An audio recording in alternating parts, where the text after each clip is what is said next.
मनोज का बचपन चंबल की घाटी में बीता। धूप तेज थी, जीवन भी। पिताजी मेहनत करते, परिवार का पेट पालते। छोटा सा घर, सीमित संसाधन, पर मनोज के सपने बड़े थे। पढ़ाई में तेज, मेहनत से नहीं चूकते। पुलिस अफसर बनना चाहते थे, लोगों की सेवा करना चाहते थे। परिवार की आर्थिक हालत ठीक नहीं थी।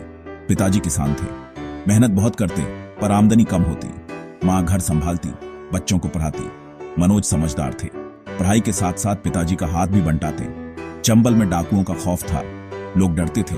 मनोज ने अन्याय देखा, ठाना बड़े होकर पुलिस अफसर बनेंगे, अन्याय से लड़ेंगे, लोगों की रक्षा करेंगे। एक दिन पिताजी पर झूठा इल्जाम लगा, पुलिस ने बेरहमी से पीटा। मनोज ने सब देखा, आंखों में आंसू थे, दिल में गुस्सा। उस दिन ठान लिया वर्दी पहनेंगे, पर ईमानदारी से, लोगों की रक्षा करेंगे। पिताजी की बेगुनाही साबित करने के लिए दिन रात मेहनत की, वकीलों के चक्कर काटे, अंततः सच्चाई की जीत हुई। पिताजी रिहा हुए। इस घटना ने मनोज को और मजबूत बनाया। अब मनोज का लक्ष्य और मजबूत हो गया था। पिताजी की घटना ने उन्हें अंदर तक झकझोर दिया था। वह जानते थे कि उन्हें न्याय के लिए लड़ना होगा, और इसके लिए उन्हें ताकत चाहिए। 12वीं के बाद मनोज ने आईपीएस की तैयारी शुरू की। दिन रात एक कर दिया।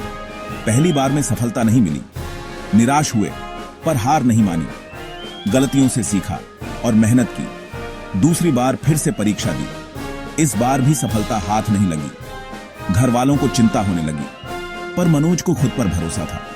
वह जानते थे कि उनकी मेहनत रंग लाएगी। तीसरी बार जब परीक्षा दी तो मन में एक अलग ही जज्बा था। इस बार हार का कोई विकल्प नहीं था, और आखिरकार सफलता मिल ही गई। मनोज ने आईपीएस की पहली परीक्षा पास।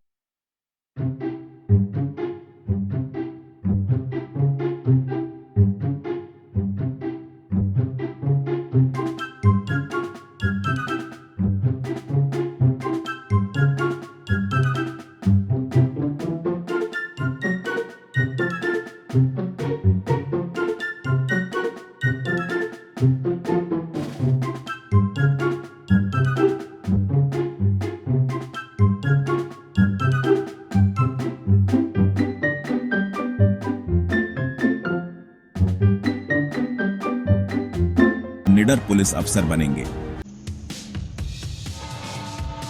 आईपीएस की तैयारी के लिए मनोज दिल्ली आ गए। बड़ा शहर, नया माहौल। यहां संघर्ष अलग था। रहने की व्यवस्था, खाने पीने की दिक्कत। छोटी सी जगह में रहते, कई छात्रों के साथ। खाना बनाने का समय नहीं होता। कभी कभी तो पैसे भी कम पड़ दिए जाते, पर मनोज ने हिम्मत नहीं हारी। पढ़ाई पर ध्यान केंद्रित रखा। जानते थे कि यह संघर्ष अस्थायी है, सफलता मिलते ही सब ठीक हो जाएगा, और उनकी मेहनत रंग लाई भी। दिल्ली में मनोज की मुलाकात गौरी भैया से हुई। गौरी भैया ने मनोज की मदद की, उन्हें रहने की जगह दी, खाने पीने का ध्यान रखा। प्रीतम से दोस्ती हुई, दोनों साथ पढ़ाते, एक दूसरे का हौसला बढ़ाते। प्रीतम ने भी मनोज की बहुत मदद की। वह अक्सर अपने नोट्स मनोज को देते और कठिन विषयों को समझाते। गौरी भैया और प्रीतम मनोज के लिए परिवार से कम नहीं थे। उनके साथ ने मनोज को दिल्ली में अकेलापन महसूस नहीं होने दिया। दिल्ली में ही मनोज की मुलाकात श्रद्धा से हुई। दोनों में प्यार हो गया। श्रद्धा ने मनोज का हर कदम पर साथ दिया, पढ़ाई में मदद की, हौसला बढ़ाया। जब मनोज निराश होते तो श्रद्धा उन्हें प्रेरित करती, कहती कि वह उन पर पूरा भरोसा करती है, मनोज को सफल होते देखना चाहती है। श्रद्धा का प्यार और समर्थन मनोज के लिए बहुत बड़ी ताकत था। उन्होंने ठान लिया था कि वह श्रद्धा को कभी निराश नहीं करेंगे।